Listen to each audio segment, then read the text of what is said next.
Welcome to Subramani. Here's a nice letter from a person who's saying, if I work all my life, am I doing something wrong?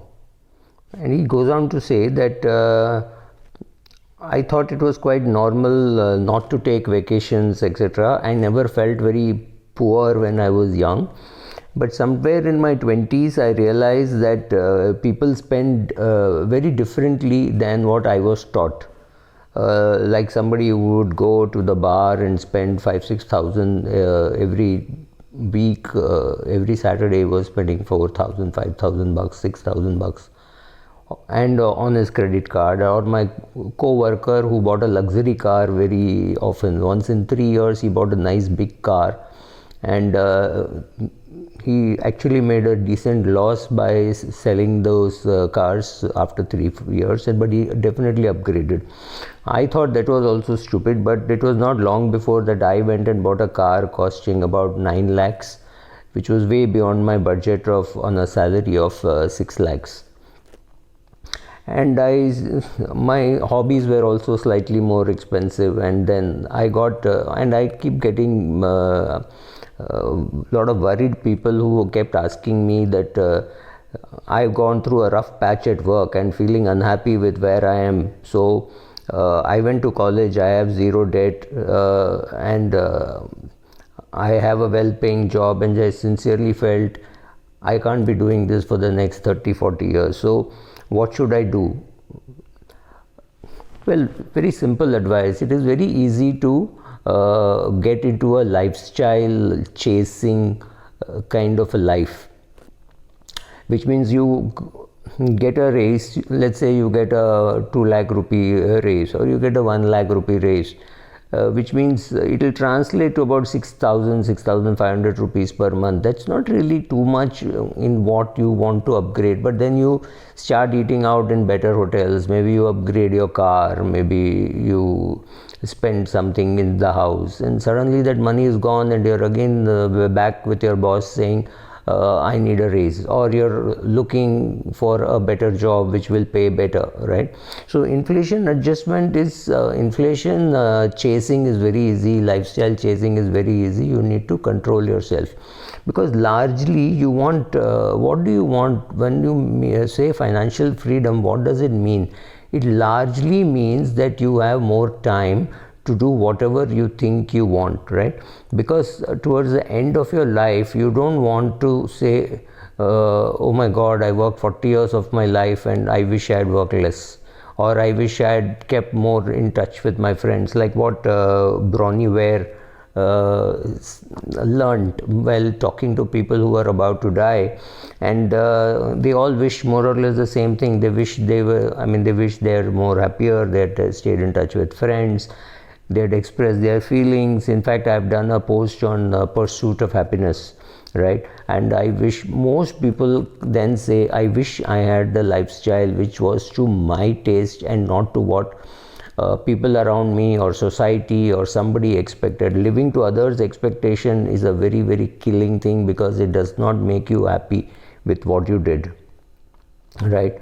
So the question is, what will you do with that extra time that you get? Well, you'll work on something that you're passionate about, but remember, this is a time when you run out of excuses also. You cannot why are you not doing this? You cannot say you don't have time, because the best thing you've created with financial freedom is you have time.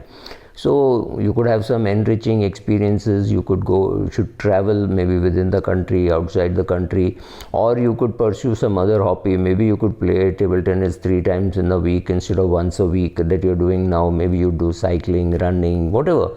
It's your time, and you have a right to use the time as you wish, right? That is what financial freedom does. It also tells you with whom to work, how much to work, how long to work, whether to be on boards of companies, whether to meet people who are greedy and avaricious, or meet people who don't need so much to live by and do some social work. It's your choice, it's your time, right? Maybe you want to create an impact on number of people. Maybe you want to do, like I may want to do financial learning, financial teaching to people at the lowest levels, right? So anything like that is possible. But You have to also understand that there are various types of retirement. Like it's easy to see a person in Europe or US working for some time, earning enough money, then taking a break, going and seeing the world. Maybe he comes to India to see, maybe he's a bus driver or a tram driver in Germany, and he still takes a vacation to India. Now in India that is unthinkable, that a bus driver takes a vacation. He will want to work straight through 30 years, 40 years, whatever his job allows him to. But it is common, it is not very common, but it is possible to see people work, retire, work, retire, work, retire, because those are what I would call temporary retirements. Or somebody who would work for 35 years, 37 years, I don't know what about your parents, but my dad worked straight 37 years and then he still did some work with that same company. One lifetime, one job, that's it, what he did, right? So somebody could be like that. Somebody could job hop, or somebody could be an entrepreneur for a long period of time. Rarely do you see entrepreneurs retiring. They slow down and they don't really completely retire ever, unless they are forced to retire by their children or something like that. The other set can be who work very short period of time and have a long time in retirement. That happens to people like actors or your cricket players, right? So Sachin Tendulkar is an exception, but even Sachin Tendulkar had only a 16-year career, from age of 16 or 24-year career, sorry, had a 24-year career, which is an exception. Normally people would come in at 21, 22 and go at 32. So 10, 12 years is what you work, and then you have a longish retirement. During that time you may find a second career or things like that, but it is not as intense and as paying as the first career. Rarely do you have a second career which is as paying, though it's possible. There are people like Arnold Schwarzenegger who had 2-3 careers, right? So it is possible to do that. So either you can have a lot of mini retirements, or one where you work for a short period and have a long retirement. For that, your lifestyle chasing can be very hurtful. So if you must have a car, buy a second-hand car, use it longer, use it for 10 years instead of using it for 5, right? If you're already doing fulfilling work as a teacher, as social service or whatever, or working at non-profits, so you then say, okay, I will work for lesser hours if possible, by creating a financial, I'll create a mini retirement for myself every 2 years or every 5 years and take a break, right? You can do that also.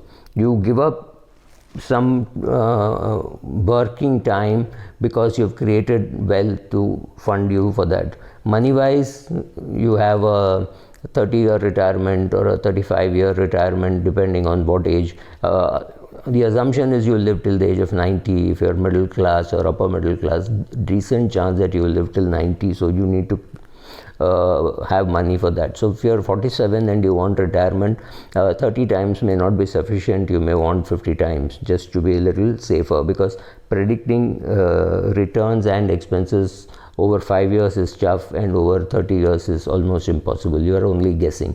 Every 5 years you reset the machine and see whether you are going as per how you want it to go. So